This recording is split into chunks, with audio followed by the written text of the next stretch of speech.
ಕುಡಿದಂತೆ ವರ್ತಿಸುತ್ತಿರುವ ಆಡಳಿತ ಮಂಡಳಿಗಳು ಧಿಕ್ಕಾರ. ಇಳುವರಿಯಲ್ಲಿ ಅನ್ಯಾಯ ಮಾಡುತ್ತಿರುವ ಸಕ್ಕರೆ ಕಾರ್ಖಾನೆಗಳಿಗೆ ಧಿಕ್ಕಾರ. ತೂಕದಲ್ಲಿ ಮೋಸ ಮಾಡುತ್ತಿರುವ ಕಾರ್ಖಾನೆಗಳ ಆಡಳಿತ ಮಂಡಳಿಗಳಿಗೆ ಧಿಕ್ಕಾರ. ಸರ್, ಸರ್ಕಾರಿ ಕನ್ಫ್ಯೂಸ್ ಅದ ರೀ. ಯಾವ ಥರ ರೈತರಿಗೆ ಹೇಳಬೇಕು, ಯಾವ ಥರ ಏನೂ ಇಲ್ಲ ಅಂತ ಅವ್ರಿಗೆ ಗೊತ್ತಾಗಲ್ಲ.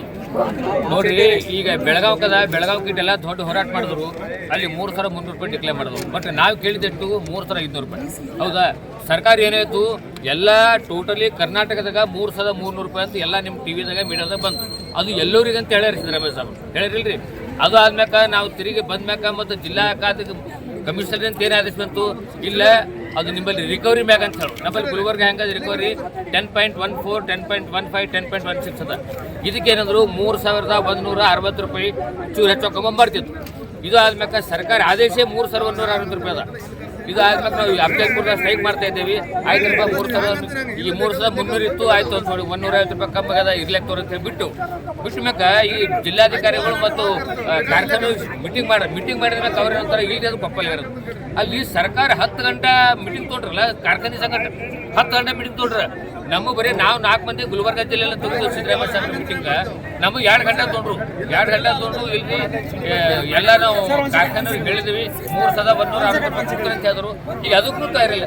ಈಗ ಏನಂತಾರೆ ಕಾರ್ಖಾನೆಯವರು, ನಾವು 2,900 ಕೊಡ್ತೀವಿ, ಆಮೇಲೆ ಮೊದಲನೇ ಕಂತ 2,900, ಆಮೇಲೆ ಸರ್ಕಾರ 50 ರೂಪಾಯಿ ಕೊಟ್ಟಾಗ ಮಾತ್ರ ನಾವು ಅವ್ರ ಸಂಘಟ 50 ರೂಪಾಯಿ ಕೊಡ್ತೀವಿ. ಎಲ್ಲ ನಾಟಕ ಬರೀ.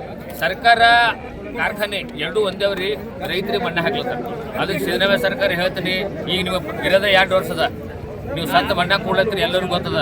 ನೀವು ರೈತರಿಗೆ ಮಣ್ಣಾಗಿಟ್ರಿ, ಮುಂದಿನ ಎಲೆಕ್ಷನ್ ನೀವು ಮಣ್ಣಾಗ ಕೊಡ್ತೀರಿ. ಇದು 100% ಸಿದ್ದರಾಮಯ್ಯ ಸಾಹೇಬ್ರೆ ಅರ್ಥ ಮಾಡ್ಕೊರಿ. ನಮ್ಮ ರೈತರಿಗೆ ನೀವು ಕೊಲ್ಲಬೇಡ್ರಿ ದಯವಿಟ್ಟು. ಈಗ ನೋಡ್ರಿ, ಸಾವಿರಾರು ಜನ ರೈತರು ಬೀದಿಗಳದಾರ, ಲಾರಿಗಳು ಬಂದವ, ಒಂದು ಕಾರ್ಖಾನೆ ಚಾಲೋ, ಒಂದು ಕಾರ್ಖಾನೆ ಚಾಲೋ ಇಲ್ಲ. ಎಷ್ಟೋ ಕಾರ್ಖಾನೆಗಳು ಸಾವಿರಾರು ಲಾರಿ ಹೋಗಿ ಕಾರ್ಖಾನೆ ಎದುರು ನಿಂತವ. ಫ್ಯಾಕ್ಟ್ರಿ ಬಂದದ, ಅವರೇ ಇದಾರ, ಕಾಟ ಮಾಡಲಾಗ್ಯಾರ. ಅದು ಈಗ ನೋಡ್ರಿ 8 ದಿನ ಆಯ್ತು, ಕಾರ್ಖಾನೆ ಕಬ್ಬು ಒಣಗಿ ನಿಂತವ. ಇದಕ್ಕೆ ಯಾರು ಹೊಣೆರ? ಸರ್ಕಾರ ನೇರವಾಗಿ ನೀವೇ ಹೊಣೆ. ರೈತರು ಏನೇ ಆತ್ಮಹತ್ಯೆ ಮಾಡ್ಕೊಂಡ್ರಪ್ಪ ಅಂದ್ರೆ ಸಿದ್ದರಾಮಯ್ಯ ಸಾಹೇಬ್ರಿ ಡೈರೆಕ್ಟಾಗಿ ನೀವೇ ಹೊಣೆ ಹಾಕ್ತೀರಿ, ಅರ್ಥ ಮಾಡ್ಕೊರಿ ಸರ್. ನಾವು ಆ್ಯಕ್ಚುಲಿ 3,500 ರೂಪಾಯಿ ಕೇಳಿದೇವ್ರಿ. ಬೇಡ, ಸಿದ್ದರಾಮಯ್ಯ ಸಾಹೇಬ್ರು ಅಂದಂಗ ಎಲ್ಲ ಕಾರ್ಖಾನೆ ಕರ್ನಾಟಕಕ್ಕೆ 3,300 ಕೊಡ್ತಾರಂತ ಅದಕ್ಕೂ ಒಪ್ಕೊಂಡು. ಅದು ಆಗಿದ್ಮ್ಯಾಕ ಮುಂದೆ 4 ದಿನ ಬಿಟ್ಟ ಮ್ಯಾಕ ಮತ್ತೆ DC ಅವರು ಮತ್ತೆ ಅಲ್ಲಿ ಏನು ಬಂತಪ್ಪ ಅಂದ್ರೆ, ಇಲ್ರಿ ನಮ್ಮ ರಿಕವರಿ ನಮ್ಮದು 10.14 ರೂಪಾಯಿ ಹಿಂಗದ, ಅದಕ್ಕೆ ನಮ್ಮಲ್ಲಿ 3,160 ರೂಪಾಯಿ ಅದ, ನಾವು ಕೊಡೋದು ಈಟಿ ಅಂತಂದ್ರು. ಆಯ್ತು ರೀ, ಆಟೋಕ್ಕೂ ಒಪ್ಪದೆವು. ಆಯ್ತಪ್ಪ ಹೋದ್ರವಲ್ಲಕ್ಕ ಈ ವರ್ಷ ಮುಂದೆ ನೋಡಮ್ಮ ಅಂತ ಬಿಟ್ಟು. ಅದು ಆಗನು DC ಅವ್ರು ಮೀಟಿಂಗ್ ಮಾಡಿದ್ರಂತ ಇಲ್ಲಿ ಕಾರ್ಖಾನೆ ಒಪ್ಪಲಾಗ್ಯಾರ. ಹ್ಯಾಂಗೆ ರೀ ಒಪ್ಪಂಗಿಲ್ಲ ಕಾರ್ಖಾನೆಯವರು? ಸಿದ್ದರಾಮಯ್ಯ ನಿಮ್ಮ ಮೊಂಡತನದ, ನೀವು ರೈತರಿಗೆ ಮಣ್ಣೆ ಹಾಕ್ಬೇಕಲ್ಲತ್ತೀರಿ. ಇದು ಅರ್ಥ ಮಾಡ್ಕೊರಿ ನೀವು.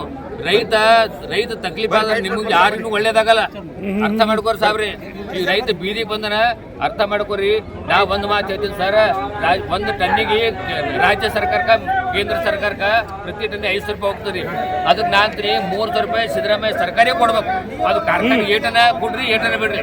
ಅದಕ್ಕೆ ನಮ್ಮ ಮನವಿ ಏನದ, ಟೋಟಲ್ 3,300 ರೂಪಾಯಿ ಜಮಾ ಮಾಡಿ ಸರ್ಕಾರ ಕೊಡ್ಬೇಕಂತ ಮನವಿ ಮಾಡ್ತಾ ಇದ್ದೀವಿ ಸರ್. ಧನ್ಯವಾದ.